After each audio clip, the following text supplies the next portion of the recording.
नमस्कार। रूहिका शर्मा चैनल में आप सभी का स्वागत है। आज की हमारी कहानी का नाम है दूसरी शादी, जो कि मुंशी प्रेमचंद्र द्वारा लिखित है। अब इस कहानी में ना बहुत बड़े बड़े ट्विस्ट आते रहते हैं। कहानी छोटी सी है लेकिन ट्विस्ट बहुत ज्यादा बड़े हैं। पहले एक बच्चा, फिर उसके पिता, फिर उनकी बीवी, फिर उनकी दूसरी बीवी, और फिर से बच्चा, और फिर से बीवी। क्या है ये माजरा? चलिए कहानी को सुनते हैं और समझते हैं कि दूसरी शादी में क्या क्या प्रॉब्लम्स होती हैं। जब मैं 4 साल के लड़के राम स्वरूप को गौर से देखता हूं तो एक मालूम होता है कि उसमें वह भोलापन और आकर्षण नहीं रहा जो 2 साल पहले था। वह मुझे अपने सुर्ख और रंजीदा आंखों से घूरता हुआ नजर आता है। उसकी इस हालत को देखकर मेरा कलेजा कांप उठता है और मुझे वह वादा याद आता है जो मैंने 2 साल हुए उसकी माँ के साथ, जबकि वह मृत्युशैया पर थी, किया था। आदमी इतना स्वार्थी और अपनी इंद्रियों का इतना गुलाम है कि अपना फर्ज किसी किसी वक्त ही महसूस करता है। उस दिन जबकि डॉक्टर नाउम्मीद हो चुके थे, उसने रोते हुए मुझसे पूछा था, क्या तुम दूसरी शादी कर लोगे? जरूर कर लेना, लेकिन मेरे राम का क्या होगा? उसका ख्याल रखना, अगर हो सके तो। हाँ हाँ, वादा करता हूं मैं कभी दूसरी शादी ना करूंगा। और राम स्वरूप, तुम उसकी फिक्र ना करो। ऐसी बातें क्यों करती हो? तुम क्या कभी अच्छी ना होगी? उसने मेरी तरफ हाथ फेंक दिया, जैसे कहा हो, लो अलविदा। 2 मिनट बाद दुनिया मेरी आंखों में अंधेरी हो गई। राम स्वरूप बेमां का सा हो गया। 2-3 दिनों में उसके कलेजों से चिमटाए रखा। आखिर छुट्टी पूरी होने पर उसको पिताजी के सुपुर्द करके मैं अपनी ड्यूटी पर चला गया। 2-3 महीने दिल बहुत उदास रहा नौकरी की, क्योंकि उसके सिवाय कोई चारा न था। दिल में कई मंसूबे बांधता रहा। 2-3 साल नौकरी करके रुपया लेकर दुनिया की सैर को निकल जाऊंगा। अपने बेटे को अपने पास रखूंगा, यह करूंगा वह करूंगा। अब कहीं दिल नहीं लगता। घर से खत बराबर आ रहे थे कि फला फला जगह से नाते आ रहे हैं, आदमी बहुत अच्छे हैं, लड़की अकल की तेज है, खूबसूरत है, फिर ऐसी जगह नहीं मिलेगी।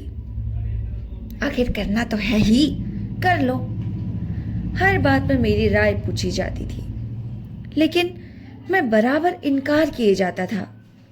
मैं हैरान था कि इंसान किस तरह दूसरी शादी पर आमदा हो सकता है, जबकि उसकी सुंदर और पति प्राणा स्त्री को, जो कि उसके लिए स्वर्ग की एक भेंट थी, भगवान ने एक बार फिर छीन लिया।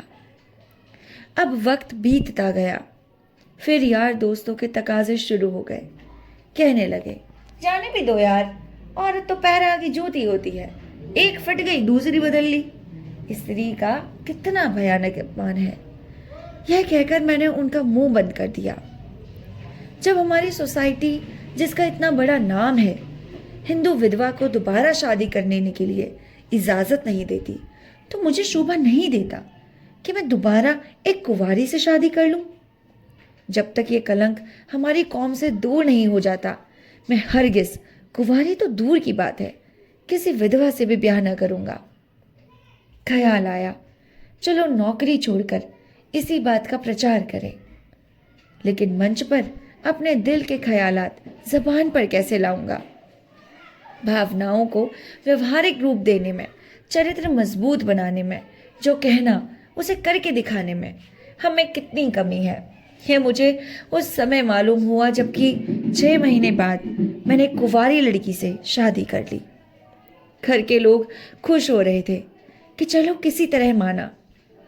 उधर उस दिन मेरी बिरादरी के 2-3 पढ़े लिखे रिश्तेदारों ने डांट बताई, तुम जो कहा करते थे मैं बेवा से ही शादी करूंगा, लंबा चौड़ा व्याख्यान दिया करते थे, अब वह तमाम बातें किधर गई?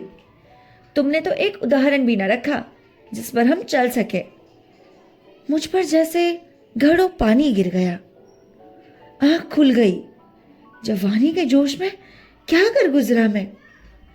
पुरानी भावनाएं फिर उभर आई और आज मैं उन्हीं विचारों में डूबा हुआ हूं। सोचा था नौकर कहाँ लड़के को संभाल सकते हैं, औरतें ही इस काम के लिए ठीक है। ब्याह कर लेने पर जब औरत घर में आएगी तो राम स्वरूप को अपने पास रख सकूंगा और उसका खासा ख्याल रखूंगा, लेकिन वह सब कुछ गलत अक्षर की तरह मिट गया। राम स्वरूप को आज फिर वापस गांव पिताजी के पास भेज दिया। मजबूर था। क्यों, ये किसी से छिपा नहीं। औरत अपने सौतेले बेटे से प्यार करे, ऐसा संभव ही नहीं, असंभव है।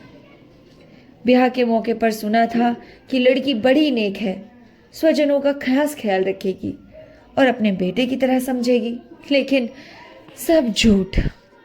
औरत चाहे कितनी नेक दिल हो, वह कभी अपने सौतेले बच्चे से प्यार नहीं कर सकती। यह हार्दिक दुख वह वादा तोड़ने की सजा है जो कि मैंने अपनी नेक बीवी से उसके आखिरी वक्त में किया था। और ये कहानी यहीं पर ही खत्म हो जाती है। इस कहानी से हमें यह समझ में आता है कि आदमी कहता तो कुछ और है लेकिन करता कुछ और।